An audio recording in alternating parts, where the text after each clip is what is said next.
good? Really? Finally! Fuck! I really need to get into the building. Don't wanna wait anymore. Everyone out here is dying again, so if you could open the door. I really need to get into the building. Don't wanna wait anymore. Everyone out here is dying again, so if you could open the door. I really need to get into the building. Don't wanna wait anymore. Everyone out here is dying again, so if you could open the door. I really need to get into the building. Don't wanna wait anymore. Everyone out here is dying again, so if you could open the door. Wake the fluff up, samurai. We got a galaxy to burn. My intro song for today was Open the Door by Longest Solo Ever featuring Gayem Dahlia. I hope I'm pronouncing that correctly. Granted, this is for a different game, but I imagine this sentiment was echoed by the player base prior to Arrowhead opening the doors in the new update. It is also echoed toward the Terminid swarm because we really want to see what's been lurking inside the gloom and kill it before it lays eggs. And yes, I know it's evening now, but to be fair, it was 4:30 a.m. whenever I first started doing this and I had to swap the title cards out. Yeah, it took me that long to put all this together, and my patch notes breakdown is nearly as long as Mr. Pelisted's and Mr. Momburb's, and they had weeks to prepare for this along with an entire team. I have just me, and this gigantic crate of stems. That being said, let's dive headlong into the patch notes. Oh, I am just so excited. I live for this. There is just, so much here to get into, so let's not waste any more time and just get right in, starting with the overview. First is a major overhaul of anti-tank, armor penetration, health, and armor values. Our guns work better, and their armor works less better. Enemy reworks, as I just said, which I will get into greater detail here in just about a minute. Helldiver health and damage mechanics tweaks. Gas gameplay rework. There is a new Galactic War feature and an emote wheel. I am really looking forward to that. And of course, a medley of crash and bug fixes. There is also a rather large statement here from Sky Marshal Baskinator, which I will read to you now. Helldivers, thank you for your valuable feedback. Many players have expressed feeling constrained in how they approach challenges, often relying on a limited set of tools while other options seem less effective. This has impacted your ability to play the game in a way that suits your preferences. So, what is changing? For all the bug divers out there, many situations were either previously resolved with your primary weapon or anti-tank weapon, which haven't always performed as expected. With the overwhelming presence of Bile Titans and Chargers, many weapon choices therefore became invalid. To address this, we have reworked armor penetration, anti-tank weapons, enemy armor, and health values. Our goal is to improve the effectiveness of weapons such as the autocannon, heavy machine gun, flamethrower, and anti-material rifle against heavily armored enemies. Although they may not be as effective as specialized anti-tank weapons, they are now more viable choices, making your loadouts more versatile, fostering a better team collaboration and planning. On the bot front, Hulks have had their armor reduced, making them more vulnerable to a wider range of weapons. Additionally, to improve the gameplay experience, the Devastator and Gunship will now have a limited supply of rockets, and those rockets won't hit as frequently as before. This comes alongside the previously updated smaller impact radius for rockets, reducing the excessive ragdolling. We have also made improvements to many primary weapons, bringing them closer in effectiveness to the most popular choices. This should offer more variety and flavor during your play sessions. We are adjusting damage mechanics to make the damage Helldivers receive more consistent over time by reducing 100% extra headshot damage to 50%. To maintain the overall challenge of the game, we have slightly increased the damage taken to other parts of the body. Our intent is to preserve the intensity of the gameplay while minimizing frustrating situations where sudden headshots can cause large damage spikes. With these changes, along with an upgraded Helldiver arsenal, enemy adjustments, and more consistent damage, the overall difficulty may slightly decrease. We'll be monitoring this closely and will listen to the community on how you think it feels. We want to assure you that your feedback remains essential to us. Please share your thoughts on these updates as we are actively listening. We plan to conduct another balance pass by day 60 of our commitment to ensure that we're aligning with what you need for the best possible experience and to address any concerns or adjustments required. Your insights will be invaluable in refining these changes and making sure the game remains engaging and enjoyable for everyone. Now, I think the key takeaways here is that a lot of weapons that were previously chaff only, like the flamethrower, are now more viable against armored enemies. When those guys showed up, they were always a priority and ruined your tempo. We've got a lot more options to deal with them now and have greater choice on how we give them a closed casket funeral. I'll need to playtest this myself, but I personally believe that these changes are going to be a very good thing. Rocket devastators and gunships have always just been a massive pain in the tail, but that doesn't mean you can slack off and get careless. Chin gunners still remain the primary damage healers of the automaton rank and file, and from what I've seen, those guys didn't get touched. They'll be the ones giving you a closed casket funeral if you think all the challenge has been removed from the game.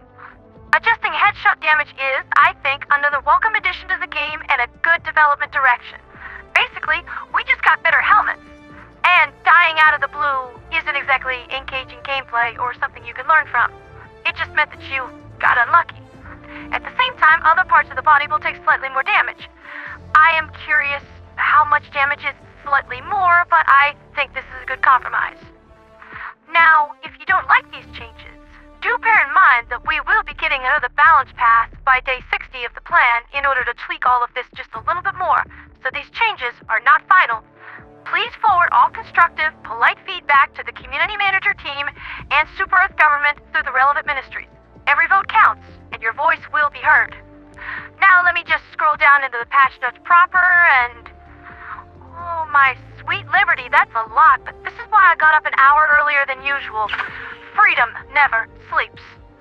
Liberator and Liberator Carbines, whatever, got a buff going from 70 damage from 60. Durable damage got bumped up a little, as did Stagger Force, because even if you're a monstrous alien bug creature, getting shot in the face is probably going to be a little shocking. They both got a spare magazine and an additional starter magazine. Good buffs. These were desperately needed. The Liberator Sisters were just completely outshined by other weapons, so it's good that the OG Helldiver weapons are finally getting some love. The Knight got an improvement package as well, which will almost certainly nudge some people over to purchasing that Super Citizen DLC to try it out. Well played, Arrowhead. Damage is increased to 65 from 50. Durable damage is slightly increased. Magazines now completely refill when picking up supply, which I feel is the gold standard for primaries, and it has reduced recoil, fixing one of the weapon's biggest problems in my humble opinion. The oddball of the Liberator Sisters, the Concussive, got some tweaks and changes. It now comes with a drum magazine, doubling its mag size to 60. But at the same time, the number of mags has been reduced from 10 to 6. This is still a buff. It just makes it so that it's staggering more, doesn't need to be reloaded so much. Will people actually use this? Remains to be seen, but I personally found it very clumsy and clunky when I tried to use it. The Tenderizer got a slight buff to magazine size, going to 35 from 30, and an additional initial magazine. I largely felt the Tenderizer was in a pretty good spot before, so no complaints here. It's also just a beautiful gun, based on the Marito assault rifle from my personal favorite Feel Better movie, Starship Troopers. Disney Flores. Anyway, let's move on. As mentioned prior in my Countdown to Freedom segments, the Breaker has an extended magazine that holds 16 shells with a 50% increase to staggering force, going to 15 from 10. This was an extremely serviceable weapon, but often not taken because of its less than exotic nature. It didn't do anything creative like disassemble enemy molecules or detonate their livers. You just pulled the trigger and death came out of the end. Now, more death comes out before you need to reload it. Brute commanders and stalkers likely are not going to be thrilled by this. The Breaker Spray and Pray, one of my personal favorite anti-bug primaries, got a nice buff, going to 240 damage from 192, which is rather significant. If you see people complaining about this, that's probably actually a Terminid hunter online who stole someone's laptop and figured out how to type. Please shoot them.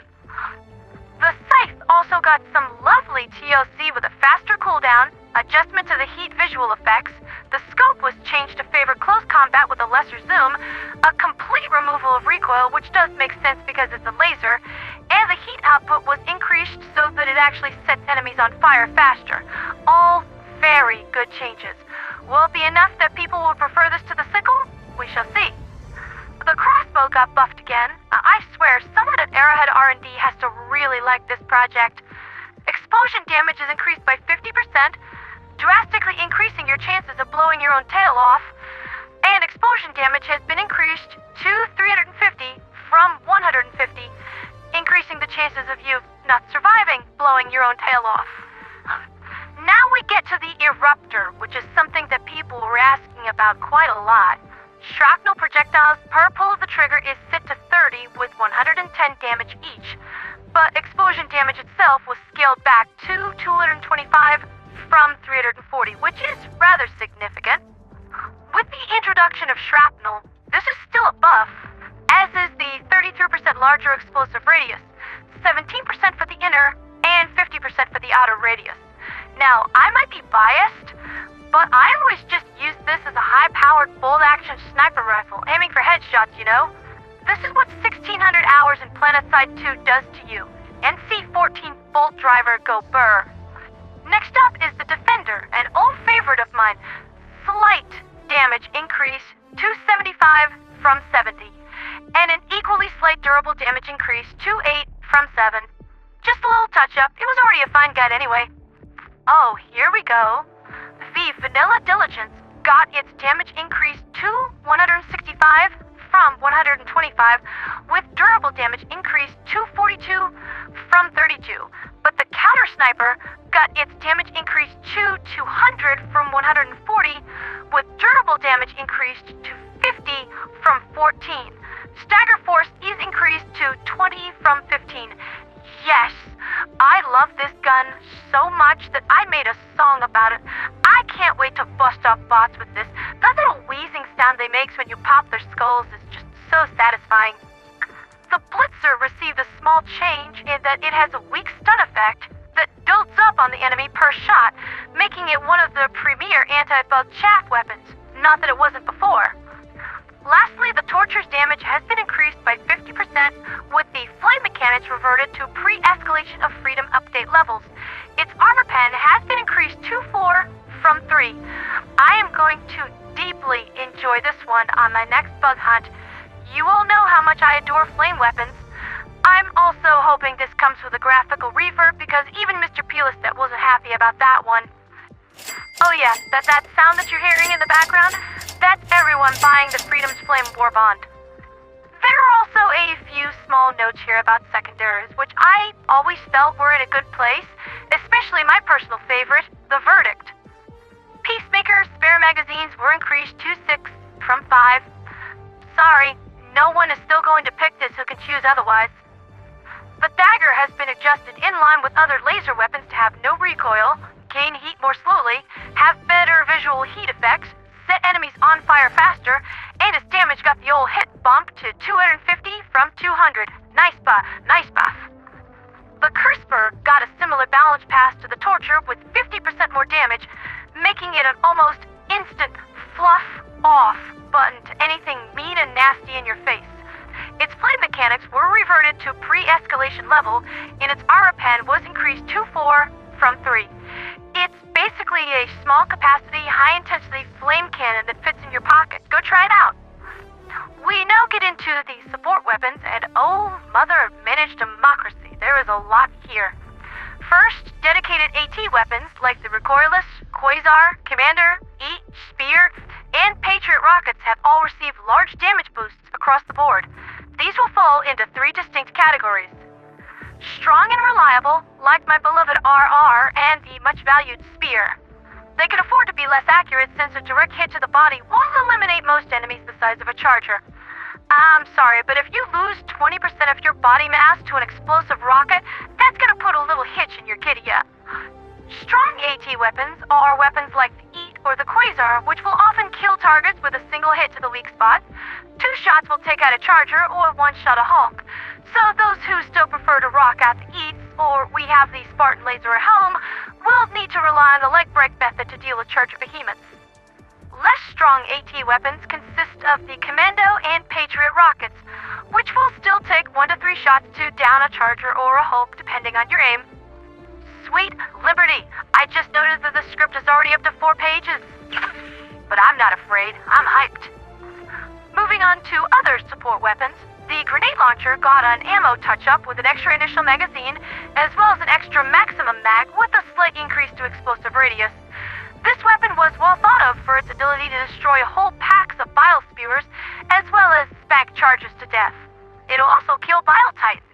How? I'll get into that in just a little bit.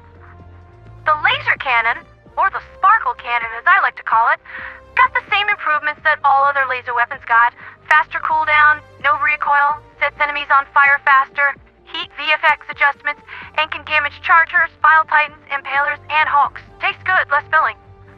Those of you who like bug zappers are really going to like this next part. The arc thrower got its original range values back, going 255 from 35, and it has the same moderate stun effect that the Blitzer does. I guess that's just the kind of thing that happens when you force enough voltage through a hunter's nervous system to power Super Australia for a year. The arc thrower now jumps additional times to enemies, or allies, and its durable damage was doubled to 100. As I mentioned on a Countdown to Freedom segment, the handheld railgun got a huge buff, going to 225 durable damage from 60. This just means it'll shoot pieces off of enemies better. Full overcharge values were increased to 250% from 150%, making overcharges more rewarding along with the higher risk. This I felt was necessary because even to my eye, I wasn't sure if overcharging a railgun slug was actually doing any more damage. The stalwart got a buff. That is a legitimate surprise, but a welcome one. Damage is increased to 70 from 60, with a slight increase to durable damage, making it easier to snap off Brood Commander legs for hook and reel dinners with my wifey. Hi Isabel, I love you. And its stagger force was increased by 50% to 15, because when you're drowning in a hailstorm of lead like a golden retriever in the face of a long sprinkler, it's a little hard to react or do anything. The regular machine gun also had a similar change to its stagger force, but little else. This was always just a mighty fine weapon that was useful in a large number of situations. Definitely one of the better call-ins and perfect for a rookie just learning the ropes. I think I might make a mention to the Freedom Alliance Silver Command to instruct new arrivals to train with this weapon. It's often overshadowed by all the new unlocks Helldivers get, and that might be doing them a great disservice. The anti-material rifle, Classic Bot Headbuster, got its durable damage bumped up to 180 from 135 and can now damage chargers, bile titans, impalers, and hulks. Because, well, they're all made of material, aren't they? Anything else just wouldn't make sense. Stagger force is also increased to 25 from 20. Similarly, the HMG got likewise adjustments towards larger enemies and buffs to its stagger force. This was one of my favorite weapons when the bots thought they were anything more than tin cans being plinked at for target practice on my property's back fence line, and the fact that it still got a buff anyway just makes me all giggly. Thanks, Arrowhead, I'll be putting this to great use. Now, there is a small nerf to discuss here. The Commando had its demolition damage against structures reduced. It can no longer destroy automaton fabricators in a single shot from any angle. Fabricators have health now, so it can still down them in 2 shots, which I feel is fair. The Flam 40 had similar adjustments to other flame weapons, putting me in imminent danger of transforming from the radio angel into my alter ego, the demoness of the inferno, burning the wicked and the sinful and any teammates who get in the way by accident down to ash. Damage is increased by 33%, flint mechanics are reverted back to a pre-escalation level, increased armor pen, and can damage heavier enemies like chargers, bile titans, impalers, and hulks. If it feels like I'm getting in an increasingly large hurry to finish this broadcast, this weapon is why. Lastly, the autocannon can damage large enemies as well, so all those guys telling Arrowhead to nerf this because they felt like everything else was getting the same treatment, well, shut up. You guys hate fun. 2 grenades also got the buff treatment. The classic fragmentation grenade had its shrapnel increased by 50%, and you can hold an additional grenade going 2-5 from 4. You can also get an extra one from resupplies, and its explosion damage was increased. Good buffs. This might actually make people take something besides impact grenades now. The thermite grenade also got a touch-up in that its damage was increased from 100 to 2,000. Sky Marshal, is this a typo? 2,000 damage. That is just going to instantly blap anything that you stick it to. I'm going to need to give this a try. The time to explosion was also decreased, and the max number was reduced from 4 to 3, so yeah. 2,000 damage. Anyone want to see what happens if I stick this to a charger's butt? 6 pages in, and I'm still going strong. Freedom never sleeps. But there is a new user interface feature on the Galactic War with the location of strategically important assets are now displayed.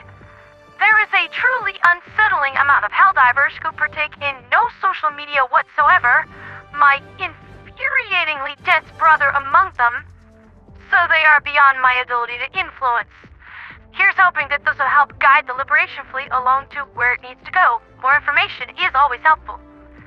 There's also an emote wheel. And I know this one has been asked about before. I was just like the hug emote, both through its heartwarming ability to embrace my traumatized divers and so I could taunt my enemies. Now I can actually pick other stuff. Nice improvement.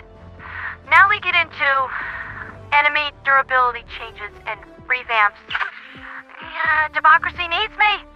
Automaton fabricators have health values as well as an armor system that fits into their existing destruction system. This means that high-pen weapons can still destroy them, but it might take a few hits. You'll also see some visual effects showcasing the amount of damage fabricators are taking before going boom. This will be a nice change for certain builds. I was always vexed when I dropped into a mission and realized I only had precision orbital strike to pop fabricators with and forgot my grenade pistol back on the ship. The hoax of the Automaton Collective got a change-up with reduced armor, 2-4 from 5. Their rear armor vents are slightly more durable, which is confusingly worded because the next line says that the vent's health is decreased to 800 from 1,000. I really have no idea how to interpret that. Helldivers, go shoot a Hulk in the back and tell me how it works, okay? Hulk bruisers have lost the rocket launcher and had it replaced with an energy-based cannon. They'll also be shooting at you more and trying to kill you a little harder, just in case you thought the game really did lose old challenge. Automaton tanks are more tanky, with their front armor being increased to 6 from 5. Time to use that other F word that you all are so fond of. Flank. Berserkers have seen some changes with a reduction of head health, 125 from 150, and body health, 750 from 1000. The belly is now a weak spot, but the chainsaw damage is increased, so again, tweaked, but will still be trying hard to kill you. Honestly, I think Berserkers should really have their threat hammered home. If someone slams a chainsaw into you at close range with their whole weight behind it, armor or not, you're not coming back from that. Make it instantly lethal. Then these guys will be pants-wettingly terrifying instead of just annoying. Devastators of all variants have had their health reduced slightly and will now flinch when hit, causing their aim to worsen, just like skinnies do. The idea here is to make them easier to manage the more you'll keep shooting at them. I'm looking at you over there, chain gunners. As I mentioned on a countdown special before, rocket devastators have finite ammo, 3 salvos of 4, and have 1 reload with smaller rockets. Their times of dominance are over. Likewise, gunships have limited rocket ammo and fire the same smaller rockets. Chargers have seen their revamp with their overall armor reduced to 4 from 5, and their weak spot's health has been decreased to 950 from 1100, which remains true for both variants and has become slightly less durable. Also, should you blow off parts of a charger's carapace to expose the orange Kool-Aid beneath, any additional damage taken to these exposed areas will see a 300% increase. now charge less often and turn slightly slower. However, their charge and side attacks do 50% more damage, so, just like Hulks, they're more vulnerable, but that just means that they'll be trying harder to kill you. Now, let me skip around here on the patch notes to the Bile Titan. The bug where its head would sometimes just not take explosive damage has been fixed, and the Titan's armor has been reduced to 4 from 5. Its belly armor is now 2, and the inner layer has a separate health pool from the outer layer. You kill the inner belly layer, bye-bye Buggy. This now gives an additional means of slaying the often problematic Bile Titans, and that you might be able to do this with small arms. Further testing on this matter is required. Impalers saw a number of harsh, badly deserved nerfs as well. Armor reduced to 4 from 5, and in order to project its tentacles at a player, it has to see them. No more tentacles chasing you all over a planet that you can't ditch. Sweet liberty. Thank you. However, the damage of the tentacles is increased. We'll prioritize players closer to the Impaler, and the Impaler can retract its tentacles multiple times instead of just when its life is in danger. Like when it saw me rounded the corner, flamethrower in hand, and had to figure out how to pull back 200 meters of tentacle before I set its face on fire. As a final note here, scavengers and hunters have had their health reduced, but that almost feels like a footnote. It is still a welcome change though. Hunter storms are just awful, and many a Helldiver has borne witness to their friends getting ripped apart like lunch meat by a pack of them. Okay, stratagem updates. I'm almost done. I refuse to give in to weakness.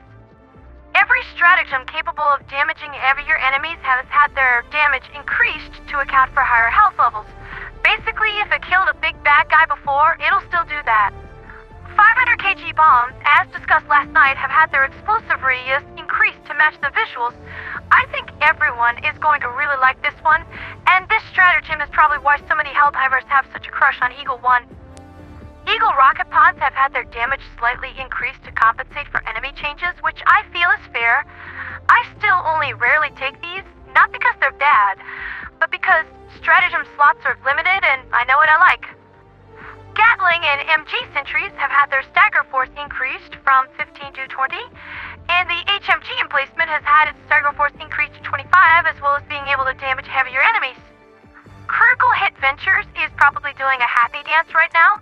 When he says calling down fortification, that really means every enemy to democracy in my immediate vicinity has mere moments to live. The Tesla Tower has had its stagger force increased in line with other bug zappers and inflicts the same moderate building stun on enemies. I still say that this stratagem is truly underrated, and combined with arc-resistant armor can offer some really hefty area denial. The exosuits got a touch-up, with the Patriot seeing a small buff to its Gatling stagger force, 20 from 15, but the Emancipator is eating good. Ammo increased on each arm from 75 to 100. Nice. AC durable damage is increased to 150 from 60, and the rate of fire on these weapons has increased to 175 from 125. I am quite partial to mechanized combat myself, and I really appreciate these changes and tweaks. Thanks, Arrowhead. Chicks dig giant robots. Living here in Jersey, fighting villains from afar. You gotta find first gear in your giant robot car. You dig giant robots. I dig giant robots. We dig giant robots. Chicks dig giant robots. Nice. Yeah, who doesn't just love Megas XLR? In fact, this gives me an idea for a future video. Orbital laser and rail cannon strips have had their damages slightly increased, and there's something here about the orbital gas strike getting its mechanics revamped to become more crowd control focused in preparation for the Chemical Age's war bond. What's going to happen here is that instead of just killing enemies, gas attacks will blind and confuse them Helldivers as well. Basically, it's going to put them in an easier position to die or remain inside the cloud until that kills them, which it will do so more slowly than before. So, you're not just killing them, you're messing with their minds first. I like it. More. Can't be more stems? Planets and temperature modifiers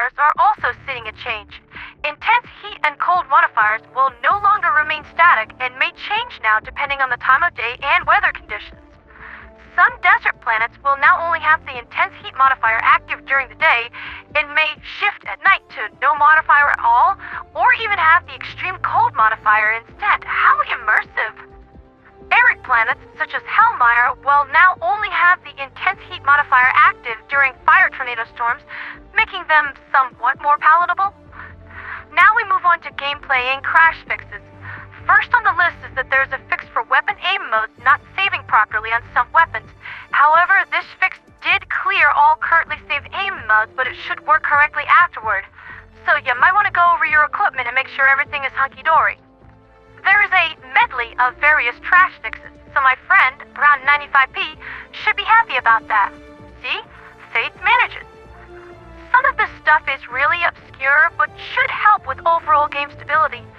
This is all very dry, and to make a long broadcast slightly less long, I'm just going to leave a link to the patch notes in the description so you can read it all yourself, okay?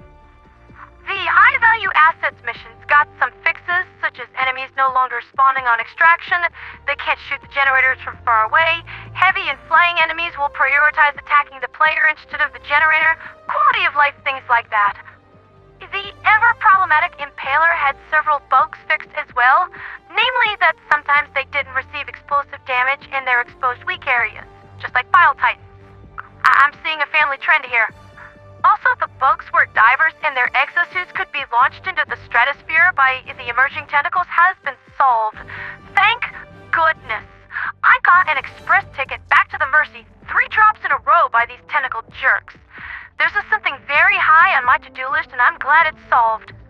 As I mentioned before, Bile Titans not taking damage to the head has been solved, enemies not taking damage properly when more than 10 meters away from the player has been solved, scopes have been realigned properly once more with emphasis on the HMG, which will make me need to relearn my muscle memory entirely, and it just goes on a bit from there.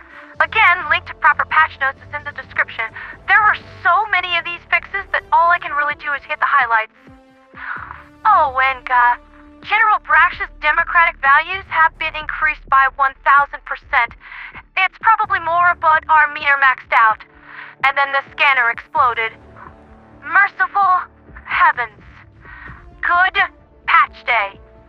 This is likely going to be one of the longest broadcasts on record for me, if not the longest, but this was entirely worth the wait and the hype and nearly killing my voice. Truly, freedom has escalated. Now, I'm gonna go lie down and rest for a while, so for now, that's been Liberty's Latest with me, Pondera the Radio Angel. The very, very busy Radio Angel. For freedom never sleeps, but I occasionally nap. For liberty, for freedom, for democracy, and for Super Earth.